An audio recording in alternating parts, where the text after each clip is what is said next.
It's lights out and away we go. Hello out there in internet land. This is episode 15 of the 2025 season of the F1 Chat. I'm your host, Phil Lamington. Seated to my left is a man who is sitting on the edge of his seat with bated breath, and he's got to do it for another 6 days.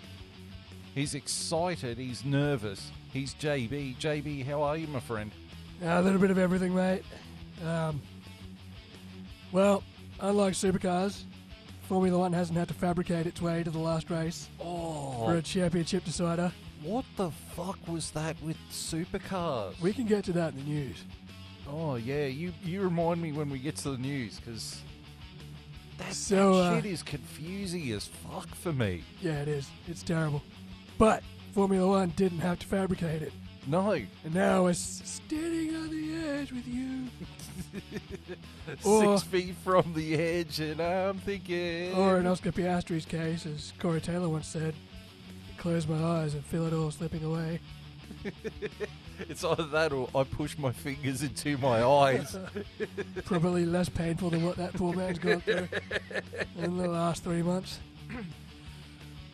So we've last 2 weeks we've had 2 races, and also apologies to everyone for the last episode going up rather late. My computer decided it was going to have a little bit of a nap. The fan packed it in. Oh. But I took it into a local computer mob called Extreme Computers, and they had it back to me in a week with a brand new fan and a brand new heat sink on the motherboard. Hell yeah, are they giving us sponsorship money for this plug? No. Oh. They gave me a good turn, so I thought I'd give them a good turn on here too. There you go. You know. You scratch our back, we scratch yours. Yeah, well, I scratched his bank account too, so, you know. Excellent. He scratched your bank account as well. Yeah, well, I mean, he didn't rape and pillage and plunder me. That's rare for a Mackay business. You know, it's not quite the laptop man where they just butt fuck you with prices and then give you back a computer that doesn't work, that they broke. Yeah, laptop man. I ain't fucking forgetting that. I ain't having that. I ain't having it, son. Right, so the first race we watched was the Las Vegas Grand Prix. It seems like a lifetime ago. Yeah. Seems like a month ago. Yeah, and it was only just over a week ago. I know. Mind you, that race felt like it went for a fucking month. It did. It was slow and plodding. And remember the first Vegas Grand Prix and it was just amazing? Yeah. And we just haven't had an amazing one since. Well, you know, the most amazing thing about this Vegas Grand Prix was qualifying in the fucking wet. That was actually awesome. Yeah, like Charles Leclerc's trying to stop the car. He's got the full wets on, and it's just skating. Yeah, actually. It's just sailing along. Qualifying was awesome, to be fair. That was the best quality of the year. If only we could have maintained that for the race. And then the race comes along, it's bone dry, and it's back to normal. Back to the status quo. I hope you like field spread and DRS trains. Yeah. All right, so Vegas F1 report. Yeah. Take it away, JB. Yes. This was the Grand Prix. Sorry, I got confused. There was a sprint race, but I was in Qatar. All right, 2025 Heineken Silver Las Vegas Grand Prix. From the Las Vegas street circuit on the strip. Lap 1, Lando Norris starts on pole position alongside Max Verstappen. Lando runs wide in turn 1 to hand the lead to Max Verstappen. George Russell takes advantage as well as Lando falls to third. The front wing on Liam Lawson's Racing Bull fails after contact. He loses a bunch of places. Gabriel Bortoleto plows into a bunch of cars off the start, taking Lance Stroll out of the race with rear wing damage in turn 1 as Pierre Gasly is spun around too. See, I'm not hearing a complaint here. That's turnabout's fair play. That was a mercy killing. Lap 5, Charles Leclerc passes Ollie Behrman for 7th. Lap 12, Charles Leclerc passes Oscar Piastri for 6th. Lap 14, Alex Albon makes contact with Lewis Hamilton, trying to pass him, damaging his front wing end plate and forcing him into a pit stop. Lap 15, Kimi Antonelli is handed a 5-second time penalty for moving before the lights went out at the race start. Lap 16, the virtual safety car is deployed so the marshals can clear away debris. Also on lap 16, Oscar Piastri passes Isaac Hadjar off the VSC restart as George Russell pits for hard tyres. Lap 20, Alex Albon is handed a 5-second time penalty for his collision with Lewis Hamilton. Lap 22, Oscar Piastri pits for new hard tyres. Lap 23, Lando Norris follows suit. Lap 24, Oscar Piastri passes Carlos Sainz for 9th as the Williams exits the pit lane on colder tyres. Lap 25, Charles Leclerc pits for hard tyres. Lap 34, Lando Norris passes George Russell for 2nd place. Lap 47, Red Bull tell Max Verstappen that Lando is nursing some sort of issue. And lap 50, Max Verstappen wins the Las Vegas Grand Prix ahead of Lando Norris and George Russell. But hold the phone, because the dealer's just pulled out a 21. Pulled out a Joker card. He's pulled out the Joker card because half an hour after the race, after the podium, after the smooth sailing into the final 2 races for McLaren, both McLaren drivers are disqualified from the Las Vegas Grand Prix after the FIA finds excessive plank wear on the rear tips of both cars. The planks worn down to 8.7 millimeters, 0.3 mil under the regulated 9 millimeter limit. Which meant that the ratified standings were Max Verstappen had won the race, George Russell for Mercedes was 2nd, Kimi Antonelli in the other Mercedes was promoted to 3rd, Charles Leclerc was promoted to 4th in the Ferrari, Carlos Sainz was 5th, Isaac Hadjar in the Racing Bull was 6th, 7th place was Nico Hulkenberg in the Kick Sauber, 8th place was Lewis Hamilton in the Ferrari. He started in the pit lane, didn't he? He did. So that's a pretty solid drive from him. Both Ferraris are quick at Vegas. Yeah, well, we'll talk about that in a sec. 9th place was Esteban Ocon in the Haas, and in 10th place was Ollie Behrman in the other Haas. Hometown. Represent. Yeah, well. So we'll talk about Max Verstappen here. He had a pretty solid day at the office. Sent it up the inside of Lando and never looked back. Yeah. And Red Bull was quick. Red Bull was very quick in a straight line, actually. Yeah, which is surprising. Well, it's not. People keep saying it's surprising that the Red Bull's quick in a straight line and Max Verstappen's quick, but he keeps proving it every weekend. Yeah. That he's quick, and we should treat him as such. Unless you're McLaren, in which case you think your car is that much superior, when it's not. Don't see that biting us in the arse anytime soon. Foreshadowing. So, yeah, Max Verstappen drove a solid race. Drove a flawless race. So we'll do the key drivers. There's the photo of Mika and the Michael. First key driver, George Russell. Yeah. Solid race. He did have a solid weekend, despite all his investigative PI bullshit that he keeps pulling, being an annoying, snoopy little pest everywhere. He drove well. My next key driver was Kimi Antonelli, even though he nearly got omitted from the list because he had a 5-second penalty for jumping the start. Yes, he did. But the cards fell his way eventually. So got himself on the podium by proxy. Next key driver was Charles Leclerc. Yeah. He actually had a solid night. Charles Leclerc had a great night. Especially after qualifying, when he locked up and bottled it. Yeah. It was definitely a great recovery. Next key driver was Carlos Sainz. Yes. Bagging some points for the Williams. Bagging some points for Williams. Smooth operator. It was another smooth operation for Williams. It was. Next key driver was Isaac Hadjar. Yeah. He's just bagging good results in that Racing Bull. He wants to challenge for that second Red Bull seat, I reckon. I think he's going to get it.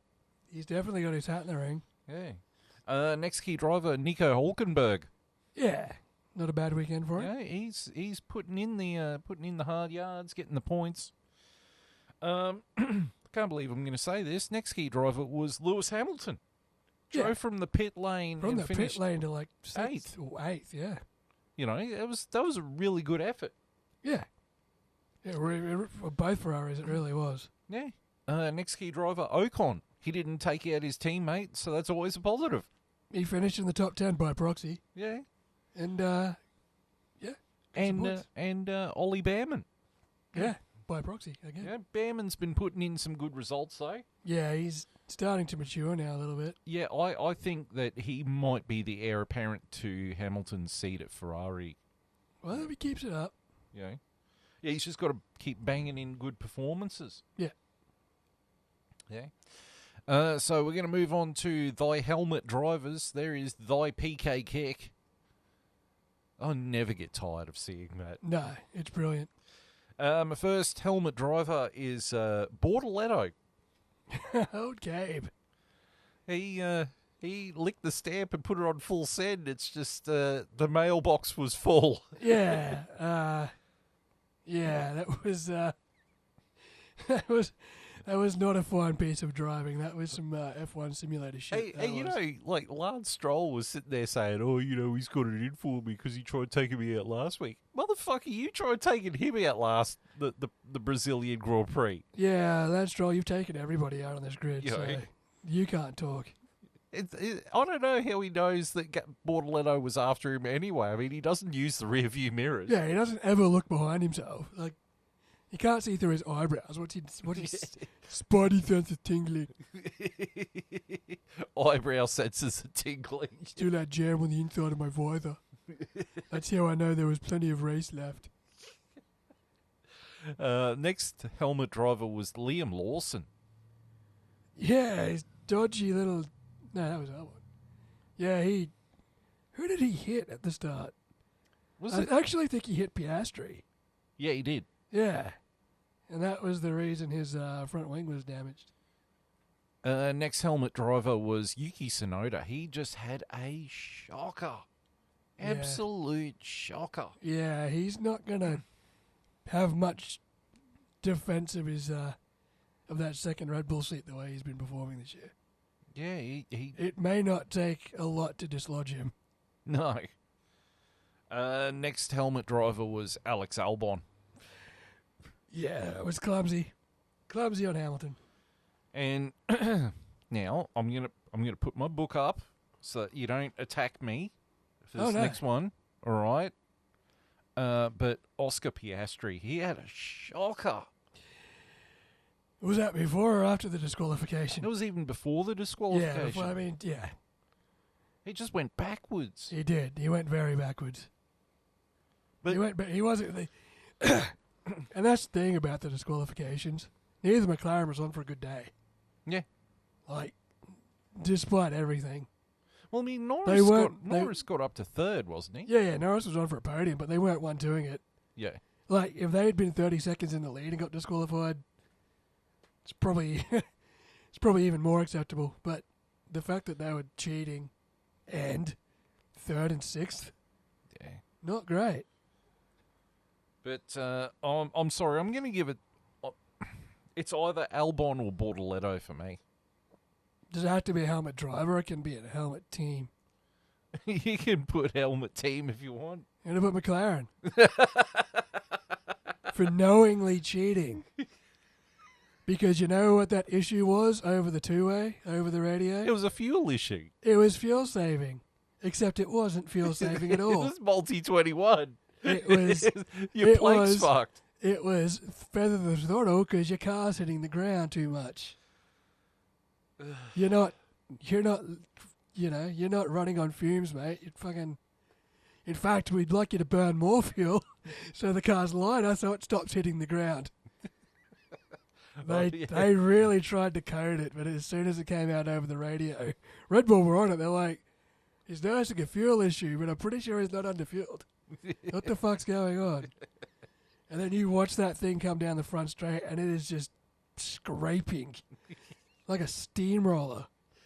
Why didn't Ferrari try that? They did, and they got disqualified too. They did it early in the year. They did the same thing. Yeah, no. Yeah. So McLaren for knowingly cheating and then trying to cover it up with a fuel-saving issue. Okay, yeah, I'll give it to McLaren. I'll give you a heads At up. this point of the championship. I'll give you a heads up. It's not the only time McLaren's going to be in the helmet driver category. No, I wouldn't think so. So McLaren wins this one. May not be their last. So we'll go through the drivers' standings at this point, at the end of the Las Vegas Grand Prix. So in 10th place is Nico Hulkenberg with 49 points. 9th place is Isaac Hadjar with 51 points. 8th place is Alex Albon with 73 points. 7th place is Kimi Antonelli with 137 points.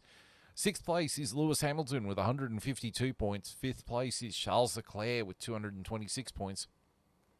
4th place is George Russell with 294 points. Max Verstappen is in 3rd with 366 points. Is tied for 2nd with Oscar Piastri, who's also on 366 points. And leading the championship is Lando Norris with 390 points. And in the Constructors, 10th place is Alpine with 22 points. I'm pretty sure they've sealed up the wooden spoon. Engraved the wooden spoon on that one. Yeah. Yeah, Flavio can hang that up on his wall. Put that one on the pool room, big boy. You just reminded me. Remember that movie, Welcome to the Jungle? Yes. That Scottish guy is like, Cornelius, whatever his name was. Let's get it on, big boy. He relieved her of her artifact. Is what? Her artifact. It's a word. Look it up. Christ, that was a good movie. So 10th place, Alpine, 22. 9th place, Kik Sauber with 68 points. 8th place is Aston Martin with 72 points. 7th place is Haas with 73 points. 6th place is Racing Bull with 90 points. 5th place is Williams with 121 points. 4th place is Ferrari with 378 points. So much for that championship-winning car. 3rd place is Max Verstappen with 391 points. Yeah, pretty much. 2nd place is Mercedes with 431 points. And 1st place is McLaren with 756 points because they have wrapped up the championship. Right, now we're going to move on to the Qatar Grand Prix weekend, which started off with a sprint race. It did. Possibly the most boring sprint race all year. It's definitely up there. 2025 Qatar F1 sprint race from the Losail International Circuit. That was supposed to be getting replaced this year by a new circuit, but obviously didn't happen. Lap 1, Oscar Piastri starts on pole position alongside George Russell. Oscar gets the whole shot. Max Verstappen passes Alonso and Tsunoda in the first few corners to gain 4th place. Charles Leclerc struggles early, putting his Ferrari through the gravel trap at high speed. Lap 3, Max Verstappen tries a lunge on Lando, but Lando closes the door on him as he runs out of track. Lap 11, Charles Leclerc takes a second trip through the gravel as Liam Lawson passes him off the track, Lawson handing the place back a lap later. Lap 13, Fernando Alonso runs wide through the gravel off the last corner, Kimi Antonelli passing him. Lap 14, Yuki Tsunoda is handed a 5-second time penalty for track limits at turn 10. And lap 19, Oscar Piastri wins the F1 sprint race ahead of George Russell and Lando Norris to keep his championship hopes alive. With Max Verstappen in 4th place. 5th place was Yuki Tsunoda by some goddamn miracle. 6th place was Kimi Antonelli. 7th place was Fernando Alonso. And 8th place was Carlos Sainz. By some goddamn miracle, Yuki Tsunoda out-qualified Max Verstappen to start this sprint race. Yeah. But Max wasn't having it. I'm not having that. Well, yeah, it was a sprint race. Moving right along. Not a very good one. Like, it was the most boring sprint race. It was incredibly, yeah. But like the first 3 laps, the first lap and a half maybe, Yeah. and then it was just like, And unfortunately, that was the shape of things to come. I sort of wish the final placings were a shape of things to come, but here we go. So here is the actual F1 report for the race for Qatar. The 2025 Qatar Airlines Qatar Grand Prix. From Qatar. Lusail International Circuit in Qatar. In the Republic of Qatar. Probably. Yeah. I don't know if it's a republic or a kingdom. Might be a kingdom. I don't give a shit, to be honest. It's where the oil is, that's why they have money. Lap 1. Oscar Piastri starts on pole position alongside McLaren teammate Lando Norris. Max Verstappen swoops on Lando Norris for second place into turn 1 as Oscar Piastri leads the pack away. Lap 6. Pierre Gasly is shown a black and white flag for an unsafe rejoin, his Alpine showing damage after hitting a curb. Lap 7. Nico Hülkenberg spins off the track with a right rear puncture as he hits Pierre Gasly in turn 1, his Sauber beached as the safety car is deployed. Lap 8. Max Verstappen gambles with a pit stop as the safety car is deployed. The Mercedes and Ferraris double stack as well, as pretty much the rest of the field does, as critically both McLarens stay out. Lap 9. Esteban Ocon is handed a 5-second time penalty for jumping the start. Lap 10. Esteban Ocon pits to serve his penalty, leaving Max Verstappen clear to attack the McLarens off the restart. Lap 11, Oscar catches Lando off guard with a perfect restart, gapping his teammate who in turn holds off Max Verstappen, as McLaren defend their decision to stay out, saying everyone else has lost their flexibility strategy-wise. Lap 24, Oscar Piastri pits from the lead of the race for medium tyres with a slightly sluggish stop. Lap 25, Lando Norris pits for mediums with a better stop, Oscar getting ahead of Lando, but Lando critically getting ahead of Fernando Alonso to stay ahead of the DRS train. Lap 27, Lance Stroll is handed a 5-second time penalty for speeding in the pit lane. Lap 30, Oscar Piastri passes Kimi Antonelli with a trademark lunge into turn 1 for third place. Lap 33, Max Verstappen pits from the lead of the Grand Prix for a set of hard tyres as he falls behind both McLarens as the majority of the field pit as well. Lap 37, Lando Norris asks McLaren to check for damage as he runs wide over the curbs. Lap 40, Ollie Behrman is handed a 10-second stop-and-go penalty for an unsafe release in the pit lane after seemingly running over his own jack. Lap 42, Oscar Piastri pits from the lead of the race for a set of brand new hard tyres to attempt to chase Max Verstappen down for victory. Lap 42, Fernando Alonso spins but continues in 8th. Lap 43, Oliver Behrman retires from the Grand Prix after serving his penalty. Lap 44, Lando Norris pits for a set of fresh hard tyres, handing the lead of the race to Max Verstappen. Oscar chasing as Lando falls behind Carlos Sainz and Kimi Antonelli. Lap 56, Isaac Hadjar has a front left puncture. Kimi Antonelli running wide on the penultimate lap, with Lando Norris slipping up into 4th place. But on lap 57, Max Verstappen wins the Qatar Grand Prix after McLaren's pit stop gamble backfires. Oscar Piastri gets 2nd place as Carlos Sainz holds off Lando Norris for 3rd place. The World Championship fight going to Abu Dhabi. With Lando Norris coming in 4th, 5th place was Kimi Antonelli, 6th place was George Russell in the Mercedes, 7th place was Fernando Alonso on the Aston Martin, 8th place was Charles Leclerc in the Ferrari, 9th place was Liam Lawson in the Racing Bull, and 10th place was Yuki Tsunoda in the Red Bull. Now, I kind of want to backtrack a little bit before we talk about Max Verstappen. Just looking at the track, this track honestly looks like if you bought the Bahrain track off fucking Temu. It really does. And unfortunately, it's got similar action to the Bahrain race if it was held later on in the year. Yeah. At least Bahrain's got turn 1 and turn 10 as an overtaking point. This track has turn 1 and that's it. Yeah, it's just a shit track. And then, This really baked my noodle and really felt like they're forcing something that we don't want.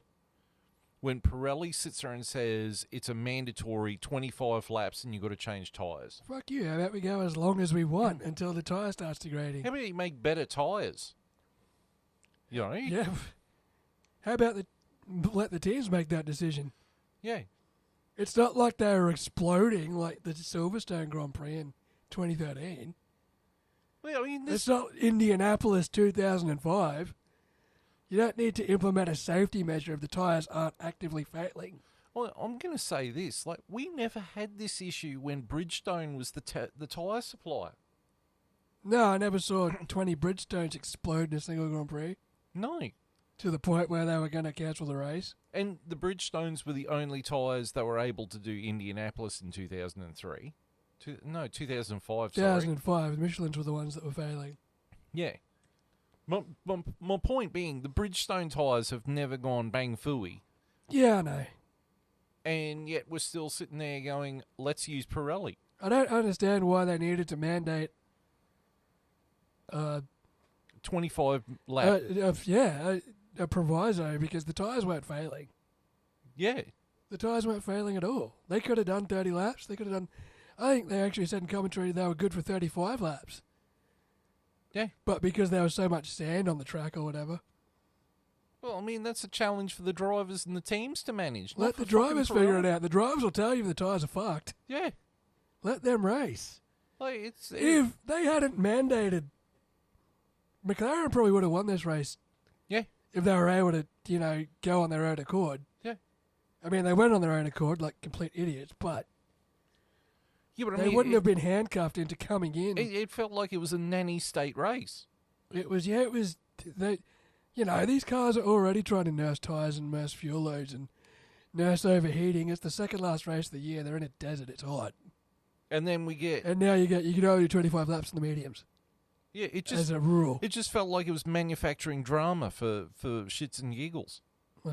Yeah. You know? I don't think it quite achieved its desired result, but... It did. Well, it did because McLaren dummied themselves into thinking they were being on a superior strategy. Yeah. Well, that's why it's called a gamble. So, Max Verstappen, he, I'm not going to say he drove a great race. I'm going to say he lucked out. He was handed a good win by some shit strategy call. And... kudos to Red Bull for rubbing it in, getting Hannah Schmidt up there on the podium after the race. Hannah Schmidt is their chief strategist. Yeah. So she was up on the podium celebrating, not fucking up and being a retard. Yep. Yeah. And the fact that before they could get interviewed, Andreas Stella and Zach Brown disappeared for 20 minutes.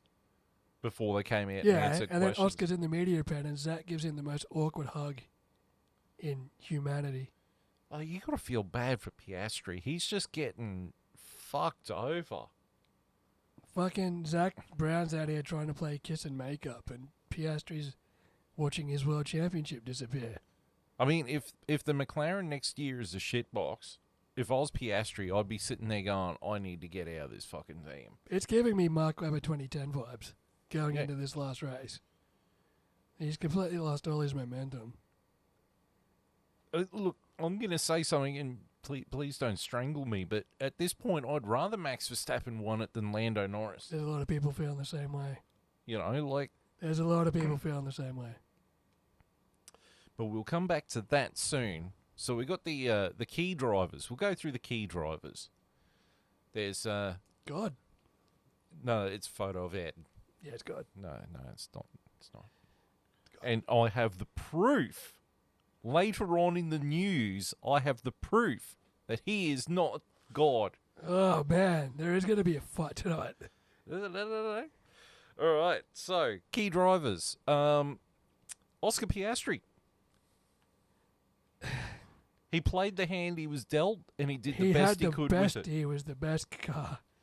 The best driver and the best car on that weekend, and he was robbed. He was dealt a shit hand. By his own team, thought they'd outsmarted everybody and then realised they hadn't. No. realise the only, you're left there.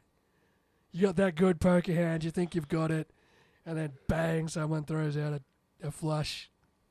You play your hand full of confidence. You know what? Like, Lando Norris was the dark fella in Casino Royale that pushes all his money in and just holds his hand up and says, 5 million. And then Piastri was the Asian dude who pushes it all in and goes, 6 million, all in. And he had every right to. The way he drove this weekend, he had every right to. Speaking of really good drives, though, the next key driver is Carlos Sainz. Yes. Smooth operator. That Williams team is resurgent, and I'm so fucking proud of it. I saw the meme today, and it was legit. Carlos Sainz has 2 podiums this year. Guess how many podiums the $500 million Ferrari replacement has? None. 0. Yep. Carlos Sainz 2, Lewis Hamilton 0. We're going into the final match. What's that? There's that Scottish football team called Carlton Thistle. Carlton Thistle. But everyone in the town knows the team as Carlton Thistle 0. Carlton Thistle 0. That's the score. That's brilliant. Lewis Hamilton That's 0. Billy Connolly right there. He's like, yeah, I used to play for Carlton Thistle 0. Why do you call him Carlton Thistle 0? The reason why we were called that is because that was the scoreline every game. Carlton Thistle 0. That's brilliant. That's fantastic comedy. Next key driver was Fernando Alonso. Yeah, he looped it and still finished 7th or 8th, wherever he was. Yeah. He had a good race, all things considered. Now, this next person, it's Charles Leclerc. Yes. Oh, God, that car is a boat on land. It's not going anywhere. He at least got in the top 10, unlike Lewis. Well, he started in the top 10. He didn't go anywhere. That's all right. Points are points. Unfortunately, Ferrari can only finish as high as 4th now. Yeah, but I love all the comments, like whenever they put up a thing after a race saying, "Oh, it wasn't a great day, but we did our best." And then all the comments are going, "Is John Elkann reading this shit?" John Elkann's watching and he's not happy. John Elkann reckons we've got a world championship caliber car. Where is he hiding it? He just needs to provide more morale. John Elkann was talking about the World Endurance Championship car, not yours. Yeah. I was talking about the Le Mans car that's won it the last 3 years in a row. I wasn't talking about the F1 car. Well, bring those fuckers over to work on the F1 car. Fucking just bring the hypercar over. You'd have more of a shot. Just bring the fucking hypercars over and let them lose. What do they got to lose? Yeah, well, They could go longer. They wouldn't even have to do a pit stop. Yeah, but would the plank get worn away? No. No. Okay. I don't think they have planks. Just fill that fucker with diesel and send it. I don't think you'd have to stop for 50 laps. You wouldn't even have to stop. Oh, Christ. Yeah, my next key driver is Liam Lawson. He did all right. He's battling the Kiwi, isn't he? He's trying to stay in Formula 1. He's trying to stay relevant. He's trying to stay relevant. Yeah, your only relevancy is like hitting people, but this week you're all right. And final key driver, I can't believe I'm putting this down, is Yuki Tsunoda. He got a point. Is that back-to-back points finishes for him? No. Oh. No, he didn't finish in the points last race. No. There you go. All right, Point. and then the new helmet driver photo, Taki Inoue having a stack. Getting taken out by the medical car. I always say the best vehicle to get hit by is an ambulance. He went and tested it.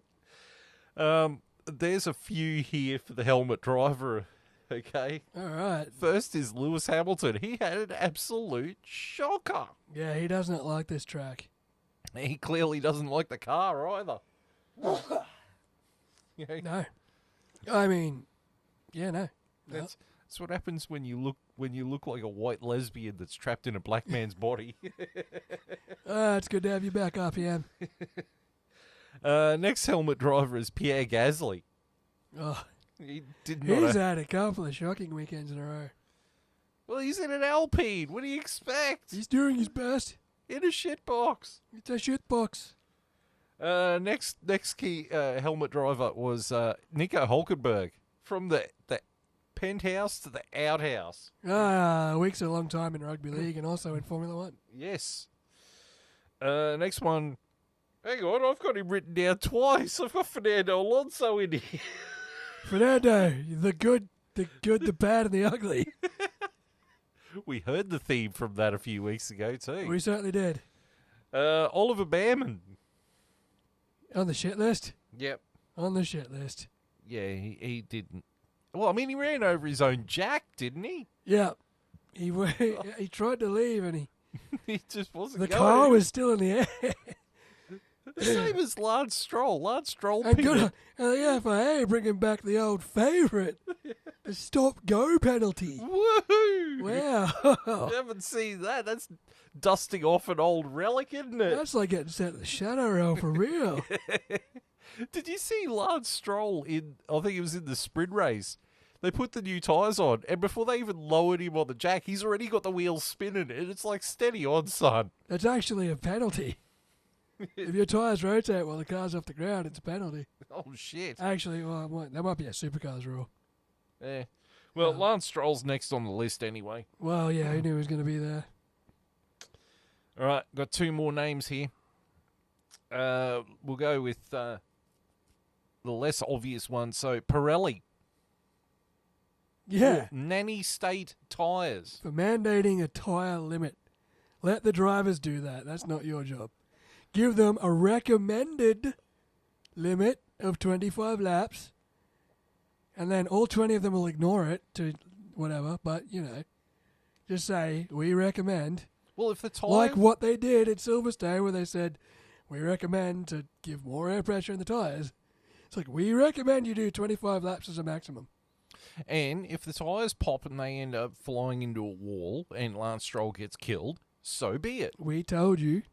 We recommend a recommended lap limit of 25. Yeah, I mean, like, there's always supposed to be 20% risk. The great man said it himself, 20% risk. Yeah. That's I need to go back because I didn't see any reason why they needed to mandate a 25 lap limit. Yeah, I didn't see the tyres exploding. People weren't spearing off. Why did it need to be mandated? Nanny state. It really was. And the final one is the McLaren engineers.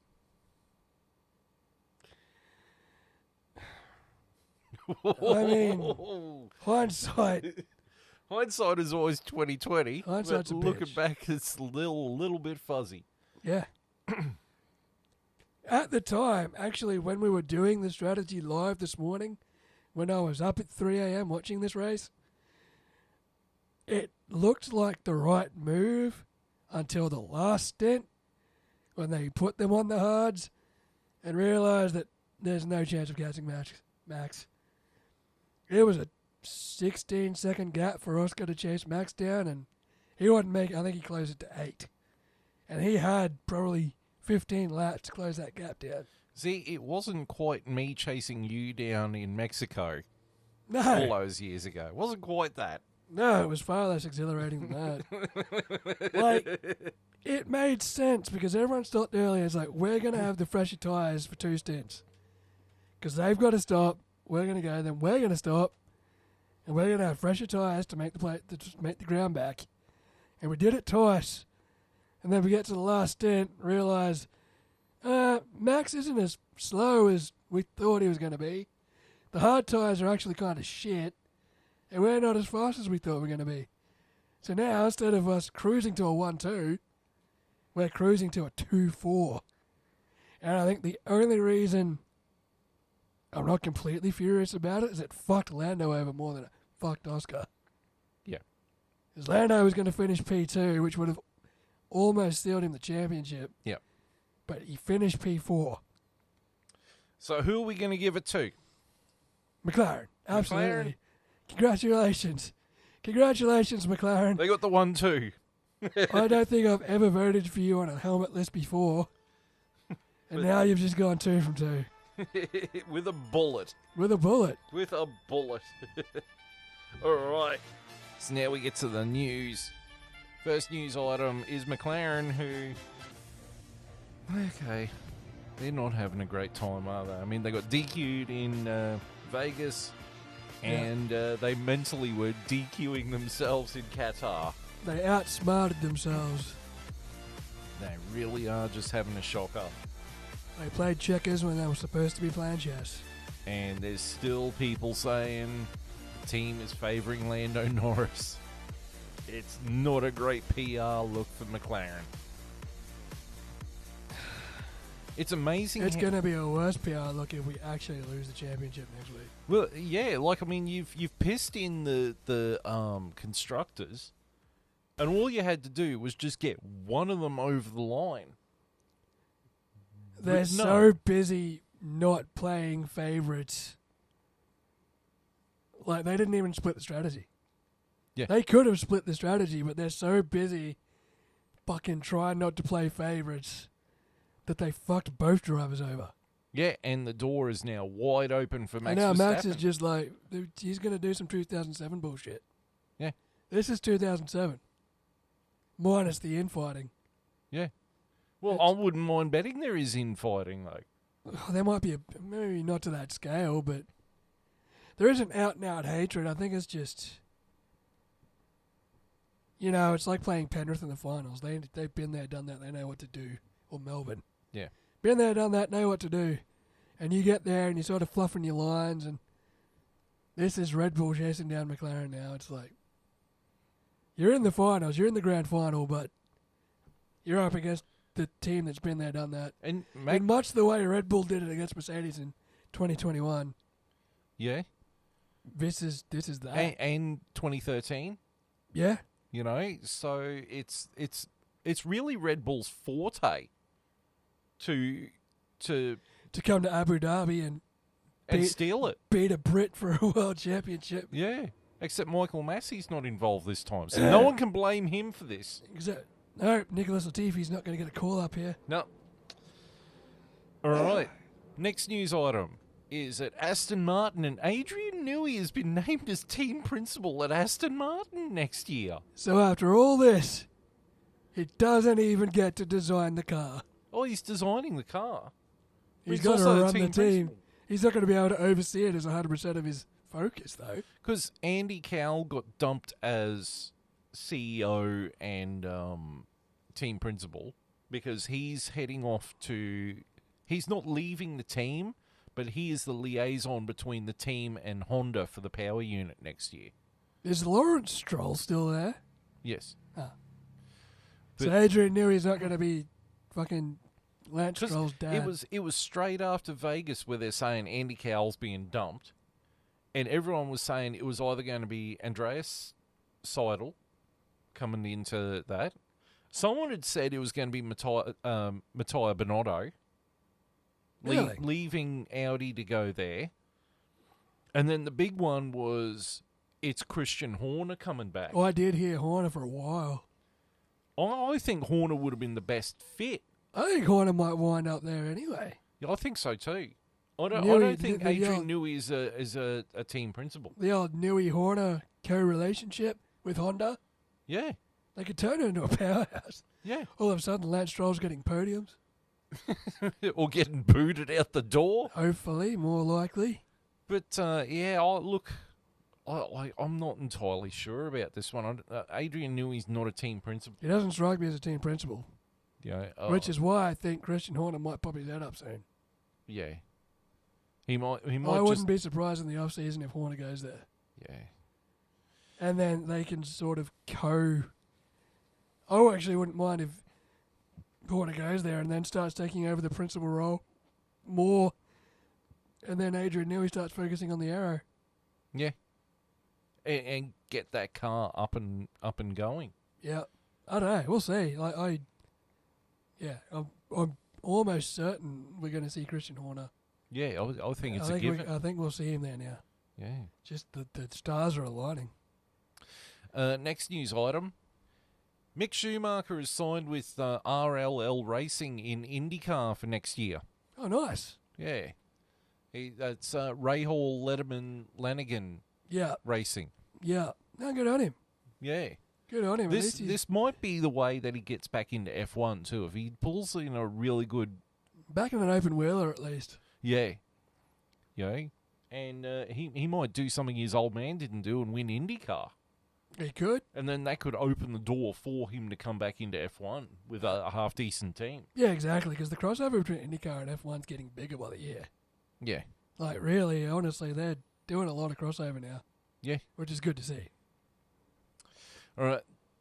Now this isn't really a news item, but Sport Nerd has put up the top 100 drivers of all time. So Okay. I'm going to start at the bottom, work our way forward. Okay, number 100, and I don't know how he's number 100, is Heikki Kovalainen. How's he even on the list? Then Innes Ireland, Eddie Cheever, Martin Brundle, Martin Brundle at 97. Carlos Pace, Oscar Piastri at 95. Are you fucking joking?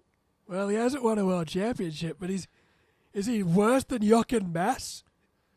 Apparently he is. Is he worse than Nick Heidfeld? You're calling Oscar Piastri worse than Nick Heidfeld? They're saying he's worse than Ralph Schumacher. Scrap this fucking list and start again.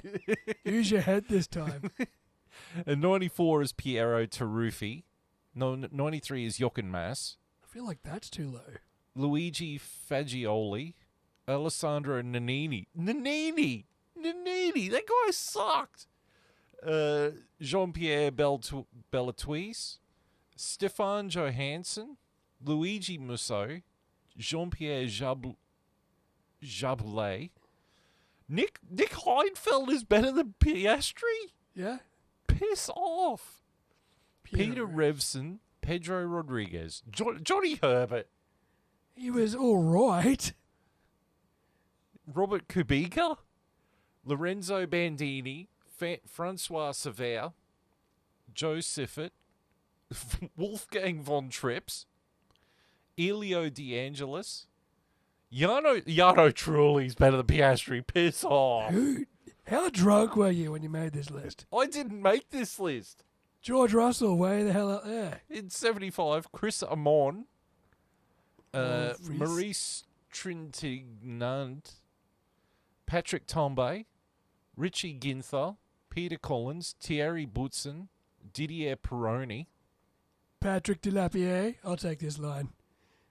Heinz-Howard Frenzel, Carlos Sainz. Carlos Sainz is a long way up this list ahead of Oscar Piastri. And then Lando Norris. Lando Norris is ahead of Carlos Sainz.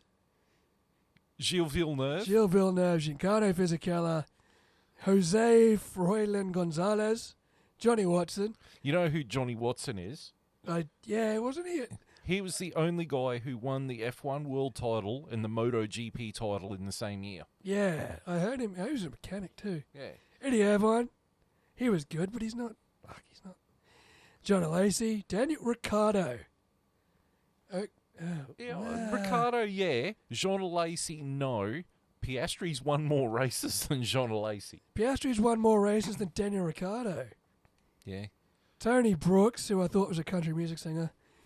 Michel Alboreto. Sergio Perez. Checo. Is better than Daniel Ricciardo, better than Lando Norris, better than Carlos Sainz, and way fucking better than Oscar Piastri. And better than Gilles Villeneuve. Better than Gilles Villeneuve. Did you win a world championship? Piss off. Dan Gurney, Clay Regazzoni, Ralph Schumacher, Bruce McLaren at the halfway mark, Keke Rosberg, Jacques Lafitte, Phil Hill, Mike Hawthorne, Mark Webber also did not win a world championship. Oscar Piastri has more race wins than you. Rene Arnoux, Charles Leclerc, Ricardo Patrese, Alan Jones, Juan Pablo Montoya. He's my boy, but you are not that good. Jochen Rindt, Jackie X, Ronnie Peterson, Giuseppe Farina, Valtteri Bottas. Fuck off, Valtteri Bottas. Are No you? way. Someone's got names of F1 drivers, hit a randomizer, and submitted this list. Jody Scheckter at 34. Then 33 is James Hunt. That's, yeah. Okay. John Surtees. Yeah, you Felipe, also... Felipe Massa. Felipe Massa. What the fuck? Who made Who this wrote- list? What? Felipe Massa is better than James Hunt. Felipe Massa's fighting in court to get his world title. From Felipe Massa didn't win a 2008. world title. Fucking Jacques Villeneuve. Okay. Denny Hulme. Great, but probably not that far up the list. Did you know Denny Hulme actually died during Bathurst?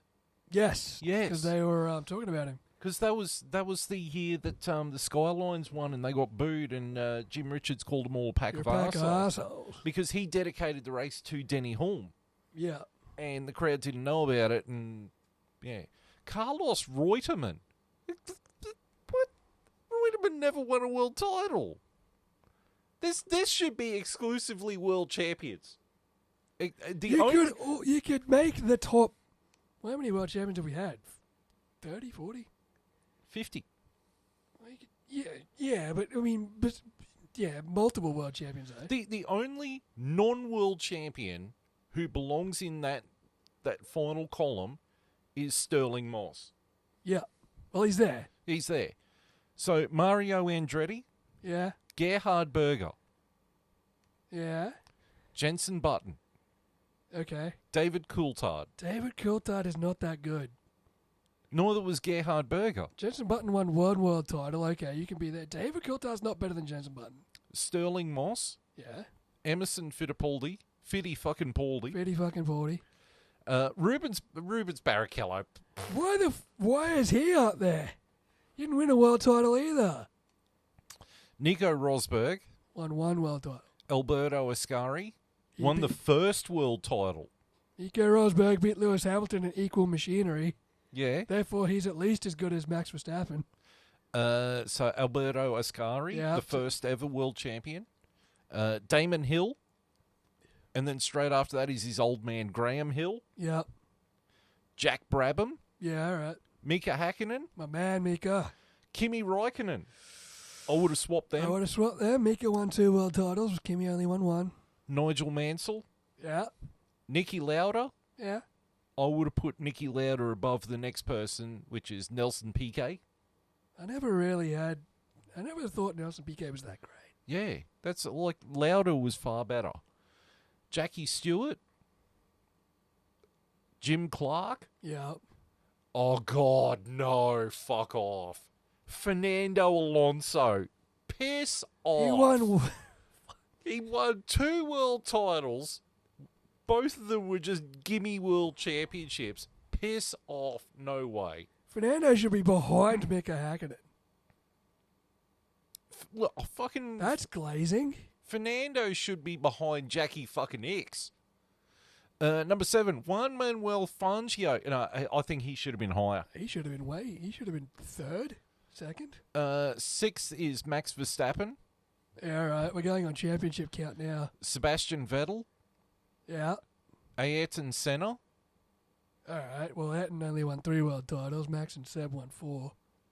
Alain Prost. Ayrton was better than Alan. Lewis Hamilton. Yeah. And then the Michael. 7 world titles each. Yeah. I think I agree that Michael's probably better than Lewis. I absolutely agree. If there was ever a driver that I would put above Senna, it would be Fangio. Your Senna reckons Fangio was the best driver he ever saw. Yeah. Oh, and God's saying that Fangio is better than Ayrton, then you probably could put him ahead of Ayrton. Yeah. You know, Alonso doesn't deserve to be in the top 10. Alonso shouldn't be anywhere near the top 10. He should be down with fucking Jensen Button. Like, I mean, Mika Hakkinen should be in the top 10. I mean, Mika Hakkinen, yeah. Kimi Räikkönen should be behind Mika. yeah, absolutely. You know, and I think Nigel Mansell should be behind them as well. Yeah, Jack Nigel. Brabham should be higher. Yeah, he built his own cars. Yeah. David Coulthard being that high is fucking crazy. Yeah. Oh, Rubens Barrichello, Felipe Massa. Oscar Piastri being 95th on this list is a fucking... Carlos Reutemann. Oscar Piastri being 95th with fucking Sergio Perez being 54th is a joke. Yeah, it is. Oscar Piastri is closer now to a world title than Sergio Perez fucking ever was. You know what I mean? You got Oscar Piastri in 95. You've got Fisichella in 62. Fucking Fisichella in 62. You got Rubens Barrichello in 21st. David Coulthard in 24. They never won a world Berger, championship. Carlos Reutemann, Felipe Massa. You know, fucking... What did they do? What did Barrichello... Fucking Massa and Barrichello were Schumacher's whipping boys. Yeah. That's all they were fucking known for. The great number 2 driver. Yeah. At least Oscar Piastri's challenging for a world title. Felipe Massa almost won one world title. Well, now he's challenging in court to get his title. Which is closer than Barrichello ever came. Yeah. Who's ahead of him on the list by a fair way. But I mean, Carlos... Who's ahead of Sterling Moss. How is Carlos Reutemann higher than Jody Scheckter when Jody Scheckter won the world title? Yeah. And fucking Alan Jones is 41. Alan Jones is What a world 41, and he's got Juan Pablo Montoya in front of him. Who'd never won a world title. You know, Valtteri Bottas is ahead of Alan Jones. how the fuck? How the fuck? This list is going to give me a stroke. And I mean, fucking Piastri's behind Jarno Trulli. I'm going to have an aneurysm if I keep reading this. I mean, Heikki Kovalainen's on the list. What is he doing on the list? You fucking Lance Stroll should make the list then. Yeah. Put fucking Lance Stroll on the list. Well, I mean... Put him on the list. Make him like fucking... How many races did Heikki Kovalainen win? None. 0. Who won the 1996 Monaco Grand Prix? Eddie Irvine? Nope. Was that the one where everyone kept breaking down? Yep. Johnny Herbert? Nope. It was, yeah, because it was someone from one of those low teams. Yep. He was driving for Ligier. Panis? Yep. So why is Oliver Penis not on this list, but Heikki Kovalainen is? I could go behind it, yeah. I don't know. Martin Brundle never won a race. No. He was quick, but he never won a He's a race. great commentator too. Fantastic commentator. Goat. Number 2 commentator behind Murray Walker. Yeah. Oh, I mean, he was the Jerry the King Lawler to Murray Walker's JR. Yeah. You know, he was brilliant. Still is brilliant, you know. Exactly. What the fuck is this list? Oh, God. Is this an American? This must be an American. I don't know. I saw this on There's your fucking problem down the bottom. Sport Bible. Sport Bible. I didn't quite see that. I fucking unfollowed those motherfuckers after all their soccer blow up. Every time Liverpool loses a game, someone's getting fired. It's the worst day ever for Liverpool. I unfollowed them. They're the worst bullshit clickbaity motherfuckers. And case in point, here we are. This is the worst list of 100 drivers I've ever seen in my life. Clickbaity bullshit. Maybe we should do our own list. I'm not doing 100 drivers. I might do 50. No, 200. That's a lot of drivers.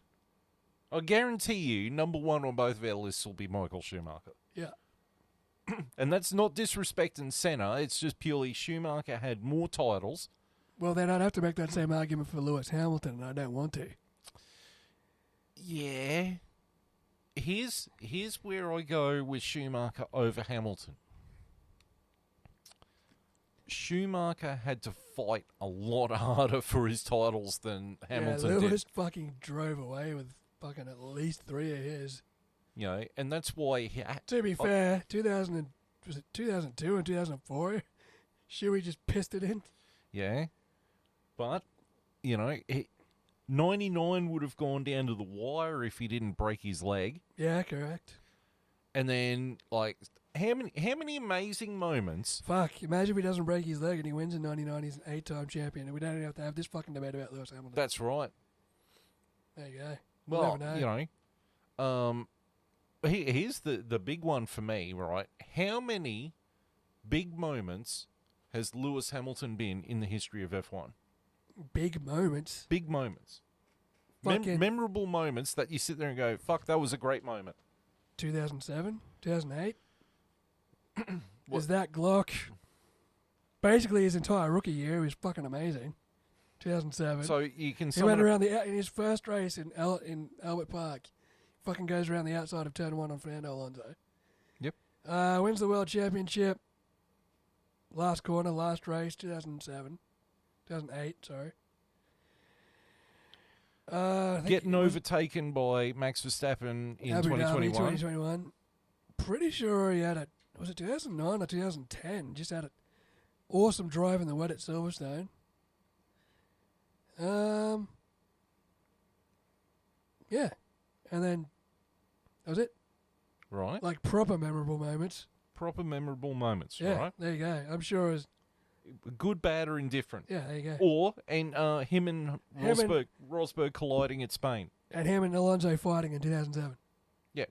Right? Memorable enough. So then, with Schumacher, there was Adelaide where he ploughed into Damon Hill. To win the championship. When he tried ploughing into Jacques Villeneuve. And hit the wrong wheel. Good, bad, or indifferent. The podium at Imola, the last time they raced at Imola where he broke down. Yeah. Was that the press conference where he broke Senna's pole record? He tied Senna or broke Senna's record? No, it was the last time they were racing at Imola. Yeah, no, but he tied Senna and he had Yep. a big cry at the press conference. Yep. Because Hakkinen had to say, look, can we take a break? Yeah. Hakkinen, Schumacher, and the Spa. back marker at Spa. That was Zonta. Yep. Fernando Alonso fucking overtaking him at 130R. Yep. I knew he'd hit the brakes because he has a family. Yeah. Samurai Alonso. Indianapolis 2005. Yeah, good, bad, or indifferent. What else was there? He was in Cars, the movie Cars. Yep. Voice acted himself. What else was there? Breaking his leg in 99. Yeah. Getting Ferrari back to winning ways in 98. Who was he going to go fight in the pit lane? David Coulthard. He was going to go bash the shit out of David Coulthard. That was Spa 98. After he hit him in the rain. Like, there's so many memories with Schumacher. Yeah, and Schumacher's, I mean, well, I guess you could... And I mean, like, the rivalry with Damon Hill, the rivalry with Jacques Villeneuve, the rivalry with... Mika Hakkinen. Like, Fernando Alonso. Yeah, I mean, there's more moments with him than Lewis Hamilton. Lewis Hamilton's fucking biggest rival for most of his career was his own teammate. It was either that or Sebastian Vettel. Yeah. You know, it's just... And the 1 year where Max finally stood up to him. And I mean, Senna had so many memorable moments, you know. Oh, God. Japan, Monaco. like the lap of the gods. One-handed lap of the gods, Monaco, fucking Donington. Yeah. Oh, God. His rivalry with Prost. His rivalry with Mansell. Yeah. You know, getting that John Player special Lotus to just fly around. Nearly winning Monaco in a Tolman. Yeah. And he would have won it if they counted back properly. You know, even his passing. Even his death. Even his death was an iconic moment. And it's He's still got a statue at turn 1 at Imola. Yeah. You know, that's more moments than Lewis Hamilton. Yeah. You know? Or him crying over the radio when he won Brazil. Oh, yeah, and then barely being able to move. Yeah, he couldn't even hold up the trophy. Dad had to drag him out of the car because he couldn't move. Yeah. He's that exhausted, but he did it because it's his home Grand Prix. Yeah. Yeah, and like even the 3 days of mourning for Brazil. Yeah, which is still better than Lewis Hamilton doing donuts at Silverstone after nearly murdering Max. Yeah. Like, you know, it's just Yeah. I mean, Niki Lauda, how many memorable moments does he have? He had an entire season of memorable moments with James Hunt. One season. So fucking good they made a movie about it. Yeah. You know? If Nicky was being tricky and getting a kicky out of this. The only man to have his face burned off and it be an improvement. Hey, asshole, that was my line. I had that corner. I mean, they made a movie out of his one season and his entire memorable career. Not even counting like the other 3 championships he won around that. Yeah. You know? I mean, great moments. Gilles Villeneuve versus Rene Arnoux at Dijon. Yeah. Great moment. You know, that was when drivers had balls and didn't get on the radio and bitch about being pushed off. That's it. Okay. Side-by-side racing. Okay, so... Anyway. Right. That's elevated my blood pressure. Thank you for that. All right. So now we got to talk about something that's actually really important. A lot more important than this shit. I don't know. So we got the race coming up. Abu Dhabi this weekend. It's down to the wire. It's gone down to the wire. So for Lando Norris to win the title, he just has to finish in front of... I think he just has to finish on the podium. Well, it's not even that. If he finishes in front of the other two, he's got it. Yeah. You know, if he finishes in front of Max and in front of Oscar, he's got it. Yeah. Now, for Max to win, if my mathematics are correct here, Max must win the race and Lando must place 4th or lower for Max to become 5-time world champion. All right? Unfortunately, Piastri's taken the longer route. The Vettel approach. Because Lando has got the individual immunity. Max has got the hidden immunity idle. Piastri must win. Lando must place 6th or lower. And Max must place 2nd or lower in order for him to win the title. So we need Max and Lando to take each other out in turn 1. And Piastri to win the race. And Piastri to just cruise to the end. He's got to win the race. He'll win the race if they're out. Yeah. Unless Ferrari actually makes a car that works. Unless George Russell wants to be a dick about it. Oh, yeah. Latte boy. So that's how it is. Piastri has got the longest way to winning Survivor. He's starting Royal Rumble from number 1. He's starting from number 1. And he's got to try and go coast to coast. Verstappen's coming in at 25, and Lando's coming in at 30. No, I mean, Verstappen's coming in at number 27, which is the most successful number in the Royal Rumble, and Norris has got number 30. So it's not easy for Piastri. No, he needs a fucking miracle. And then if his team doesn't fuck it up for him. That would be and this great is too. even fucking worse because now they have to play a straight bat.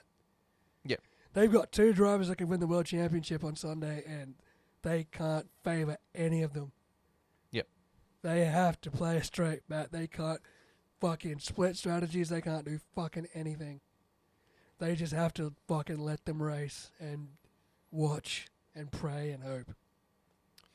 And Max Verstappen has got to pray that his teammate gets a good qualifying so he can take out one of them. Imagine Yuki Tsunoda pulling a Checo. Just holding up. Or pull it a Latifi. Fuck, even better. No, maybe. I don't know. Fuck, I'm torn. I don't want Norris to win it. I don't think he deserves it. I'm a McLaren fan. I want a world championship. I know, but I'd like either Piastri or Max to win it. Because I think the team has buggerized around so much that they've bottled it for Piastri, but they haven't quite bottled it for Lando. But they've come as close as shit is to swearing to fucking bottling it for everyone. Yeah. I don't know. I want a world championship. It may have to be Lando. It's going to suck. But it's going to be a McLaren World Championship, a proper one. Look, not a Constructors. It's going to be a proper world title. I have a feeling Piastri's going to get pole position ahead of Max and Norris. But Lando's got more points. You can't just then favour Oscar because he's ahead on track. Where Lando's mathematically got the better chance of winning the race. Well, if he gets, I don't know. That's the fucking other headache. If they get through the first corner, then they can sort out what they're going to do from there. They've got to get through the first corner. They've got to get through the first lap. Because they're going to have Oscar behind them. Oh, they're going to have George and Kimi behind them. And God knows who else. Maybe. I don't think the Ferraris will pose any threat. I'm fucking pretty nervous about the Mercedes. Particularly Antonelli being a rookie, he could do something dumb. Just being a fucking kamikaze missile and fucking up something. God help Antonelli if he takes out Max Verstappen, because Max Verstappen will kill him. Max Verstappen he won't be on the grid next year. He'll be dead. He'll be buried in the desert. They will fucking Antonelli. They will fucking bury Kimi in the desert in Abu Dhabi. Yep. You will not see him again. But probably the same for both McLaren, seeing as Mercedes are their fucking engine supplier. So by proxy, this helps Mercedes if McLaren win the championship.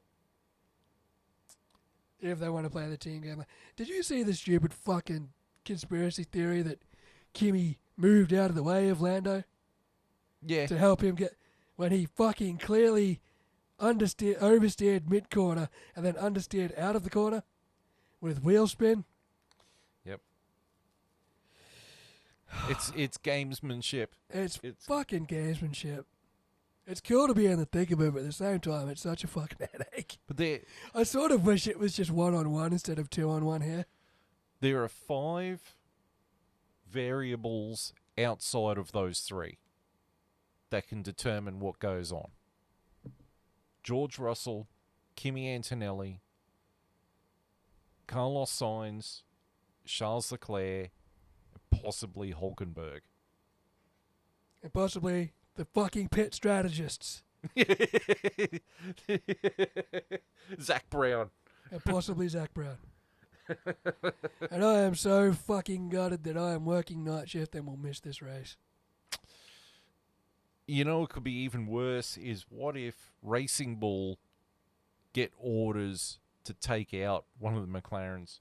They won't. That will tarnish it. FIA will fine the fuck out of them. Yeah, Max won't get the title if he'll have his hands on the crown for like 2 minutes and then they'll take it straight off him. If Racing Bull get involved at all, like nefariously, fucking FIA will find the shit out of RB. I think another X factor in this could be Fernando Alonso if he qualifies up the grid. He likes this track. Yeah, but if he gets bottled, he'll take someone out. Hopefully Lance Stroll doesn't get 4th. Lance Stroll gets 4th, takes out all the top 3. He won't. He'll be out in Q1. Yeah, I know. But there's he pulls a Latifi. We got a safety car on lap 54. I'd like to know this, though. Why is it we always get a really good season finale right at the end of the fucking regulations? Every time, you just fucking... Can't we just keep these regs for another fucking year? We said this in 2021. Yeah. It's like you finally got the regs to the point where it's a competitive championship. And then we finally... And then we had the greatest fucking climax to a championship ever. And now we potentially could get another one right at the end of the regulations where the championship's the most even it's been since these regulations came in. Yeah. Yeah. Again. We said this. So. We'll see. We will see. Buckle up for the knuckle up because it's fucking gone to the wire. It's white knuckle fever. It is white knuckle fever. It's on, and I am so gutted I'm working. So we're going to go over the driver's standings going into this. Do you want to touch on the supercars debacle before we end this? Yeah, touch on that. Let's go. So Chaz Bostert won this year's 2025 Supercars Championship. So this is the year that they implemented NASCAR's most favorite thing, the playoff format. which basically means the Oh. championship is alive until the last race of the season. And it's based on finishing position for each of those races. And Brock Feeney, who has won more races and led more laps than anyone this season, was hit on the opening lap by Chaz Mostert's teammate Ryan Wood, coincidentally, taken out of contention. Ryan Wood was given a 15-second time penalty. Brock Feeney's engine actually later started dying, so it was null and void by that point. And Chaz Mostert won the championship. He didn't even win the last race. He finished second, but because of Supercar's new stupid-ass playoff rules, because he was the leading contender on the final race, he won the championship. Despite Brock Feeney winning more races and... That is such bullshit. Yeah, this is what NASCAR's put up with for the last 5 to 6 years. What idiot in supercars went, gee, something that doesn't really work that the NASCAR fan... Because I know the NASCAR fans aren't The happy NASCAR with fans hate it. So we'll bring it into Australian supercars. So they can so Brock Feeney doesn't wrap the championship up 3 rounds early. They didn't want Brock Feeney crowned champion at Bathurst, so they have 3 races of null and void racing. But it's worked well for the last 60 years of supercars. They've manufactured drama. That's what they got. And what they got is, sure they don't work for Pirelli?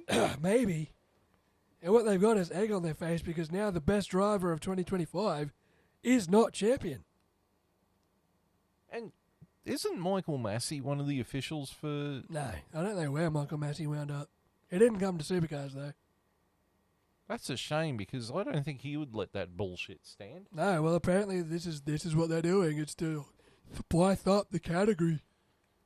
How about you spice up the category by bringing in more car manufacturers? Well, they are. Toyota's in next year. Yeah, but they're only supplying one team. Yeah. Which is Walkinshaw. Which, yeah, ironically, is Walkinshaw Andretti United.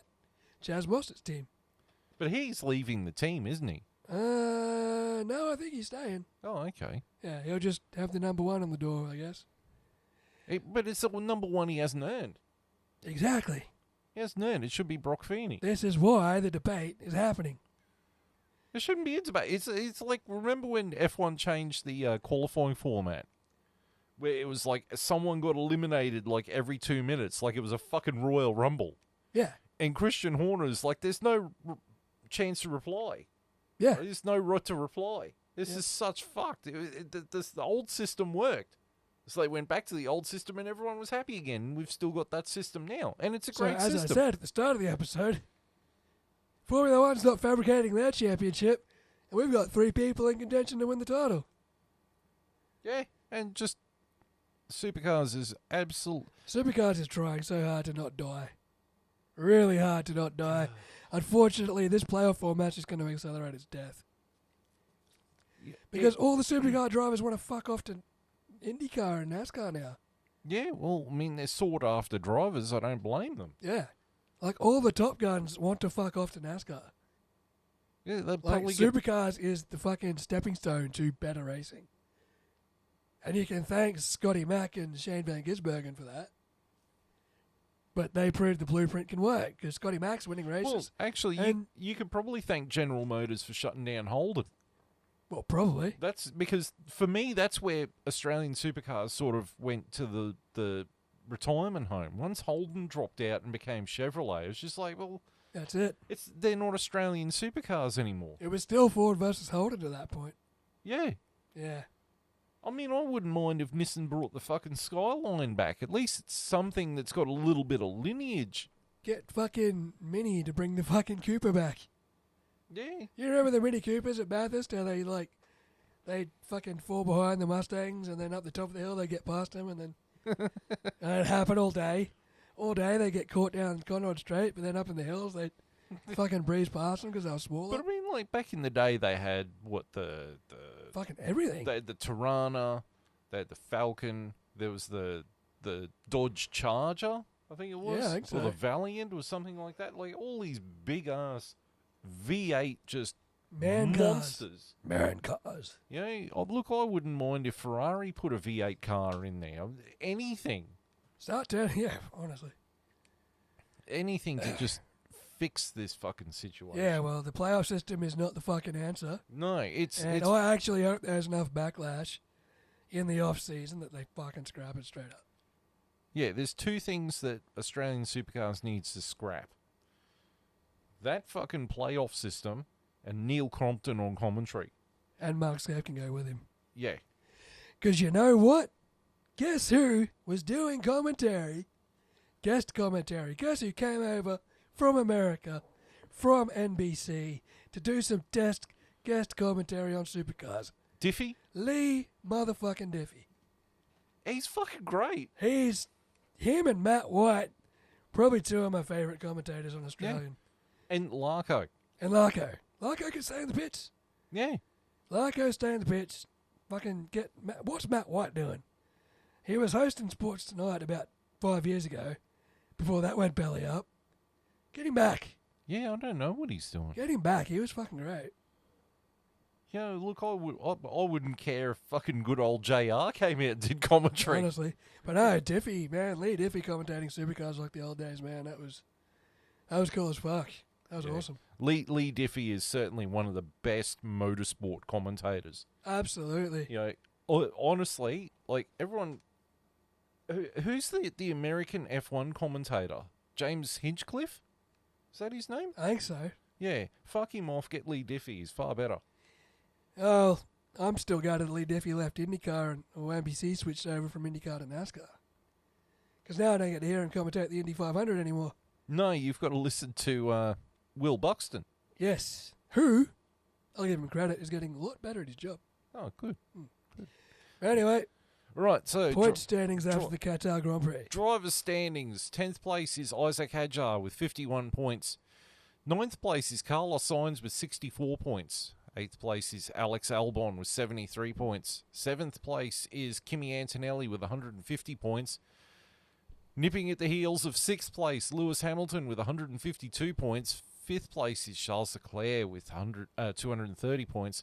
4th place is George Russell with 309 points. 3rd place is Oscar Piastri with 392 points. 2nd place is Max Verstappen with 396. And leading the Drivers' Championship going into the final round is Lando Norris with 408 points. The Constructors, Alpine has sealed up the wooden spoon with 22 That is points. music to my ears. Suck shit, Flavio. 9th place is Kick Sauber with 68 points. 8th place is Haas with 73 points. 7th place is Aston Martin with 80 points. 6th place is Racing Bulls with 92 points. Sealing up 5th place in the Constructors is Williams with 137 points. Woo! Who knew a year ago they would be 5th in the Constructors? Fucking killing it. Absolutely slamming it. Longhorn is cheering. 4th place is Ferrari with 382. They have sealed up 4th place. That's where they will stay. 3rd place is Red Bull Racing with 426 points. Max Verstappen, Red Bull Racing. And 2nd place is Mercedes with 459 points. And in 1st place is McLaren with 800 points. 800 on the dot. So we've got the social medias. So we're on YouTube, the F1 Chat, care of Vindicator 18 channel. We're also on YouTube with the F1 Chat -1. Hopefully we will get new episodes uploaded on there sometime soon. You can interact with us on Facebook, the F1 Chat. You can interact with us on X as the F1 Chat 1. Don't forget the 1. Don't forget the one. I'll get back there someday. Same with Rumble. We'll update it at some point. Rumble, the F1 Chat. Spotify, the F1 Chat as well. Now, I alluded to this before we got on the microphones that it was going to be the end of next week. The next episode is going to be the end of an era. Oh no. So, since episode 3, the 3rd ever episode of the F1 Chat, I've been doing my notes in this same black book. Have we filled the book? We've got that much left to go. So, it'll be able to do the next episode and then I'm going to retire it and get a new book. We're going to have to, like, put that behind a fucking glass case, mate. Yes. We're going to have to bury that in the annals of history. The annals of history. How many times Lance Stroll has been on the fucking helmet driver list? Every single one of those pages has Lance Stroll on the helmet driver list. Same as, I've got another book for when we do Stop the Damn Match, the wrestling podcast. I've got another book for that. That's got every episode of that one's notes in it too. That's probably going to get retired at WrestleMania next year.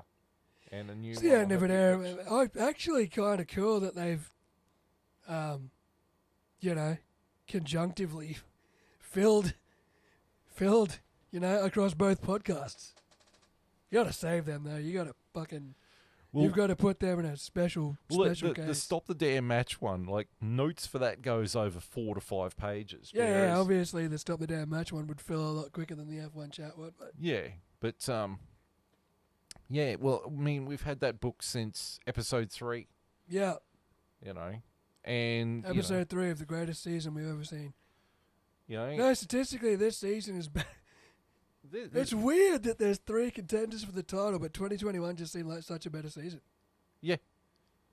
Yeah, like, this has had too many boring races this year. Yeah. It's just been someone scampering 2021 was just non-stop fucking Max versus Lewis, Red Bull versus fucking Mercedes chaos. McLaren. And this year was just McLaren dominated for ages, proceeded to put hands around throat and choke. Max Verstappen catches up right at the end. And I mean, like, being a Ferrari supporter, we're sitting there going, what the fuck have we done? Like, we started off all right, and then it just... You won a sprint race in China, and that's it. And then we had it taken off us anyway. And then apparently we stopped working on this year's car back in June. Well, McLaren stopped working. Because we saw McLaren skate off in the distance, and we just went, well, fuck it. Red Bull did it. Red Bull was like, fuck those guys, we can get them. Yeah, no, apparently Fred Vasseur actually said, like, we saw them skating off into the distance and just went, no point. No point. We'll get more wind tunnel time and stuff. We don't exactly need the money, so have fun, McLaren. We'll work on next year's car. And McLaren stopped working on their car back in August. Yeah, I could tell, because that's when Piastri started falling off. Yeah. That's when Max started winning races consistently. So yeah, I was literally just thinking then about that the book though. In that, it's hard to believe in the time we've had that book. Like, we've done X amount of episodes of it.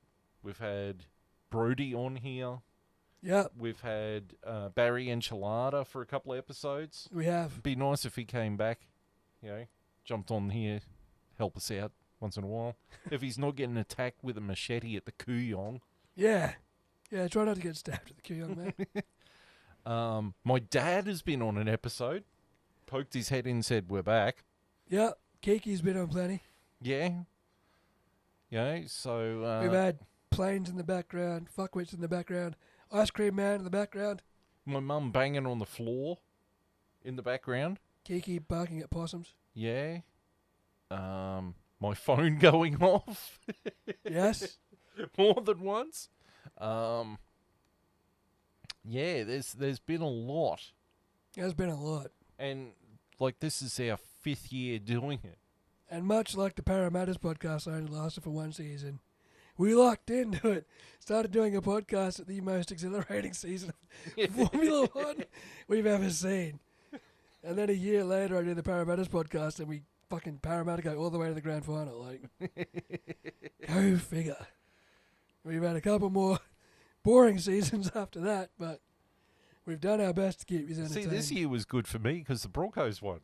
Yeah, exactly. No, the Broncos won, the Lions won, Queensland won State of Origin. Shout out to the AFLW women who got absolutely hammered by North Melbourne.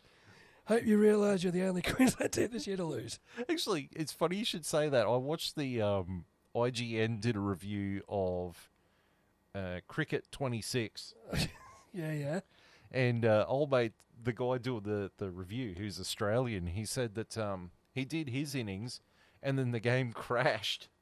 Oh, nice. And he said which meant that my game of cricket went less time than the first Test match, the first Ashes Test.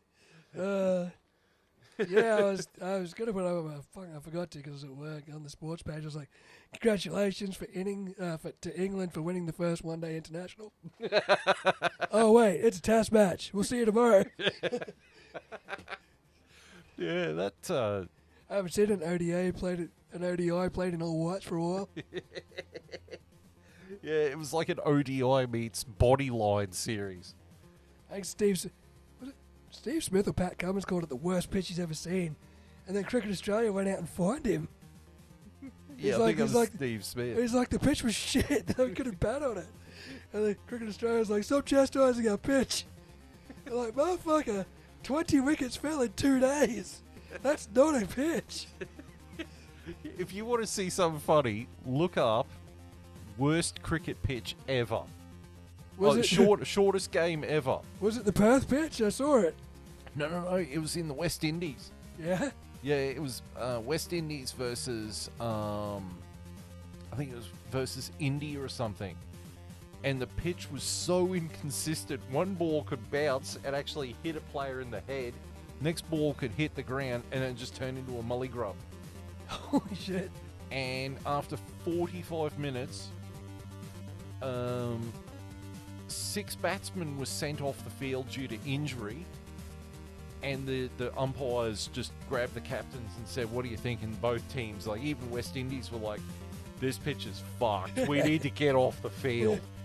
This is crap. Can't I'll, read it. I'll show you the video once we finish this episode. Wow, we should probably wrap it up now. I think we should wrap it up now too. This should be one of the better ones. Yeah. And we've still got the next episode. And we've still got the grand final. We've still got the grand final. Oh, lock yourselves in. Velcro yourselves in. That's a Megadeth DVD reference right there. Oh, I just found my Megadeth DVD. I was looking everywhere for it. It's right there. You idiot. So Velcro yourself in, because guys, this one's going down to the wire. This is going to be some exciting shit. Thank you for tuning in to the F1 chat. We hope to see you for the end of season episode where you can't miss the end of season episode. You can't miss it. We're putting a crown on somebody. We don't know who. Yep, it's gone down to the wire. Thank you for tuning in. Thank you for supporting us. We will see you in a couple of weeks. Until then, it is goodbye.